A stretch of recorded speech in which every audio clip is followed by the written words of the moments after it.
we unscrew this from here, righty-tighty, and then the washer, there's some extra washer which is safe. Yeah. In the bottom, where the weight is placed, allows the string, this not to loosen up because now the weight pushes it right back.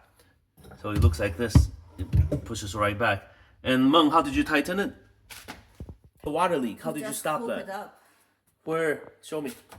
Point to it. So you see up here, you Yep. see here, Yep. there's a connection. So Yep. you push the black button, and then the hose comes out. Right here, right? Right. When you replace it, Yep. and then you just plug it in.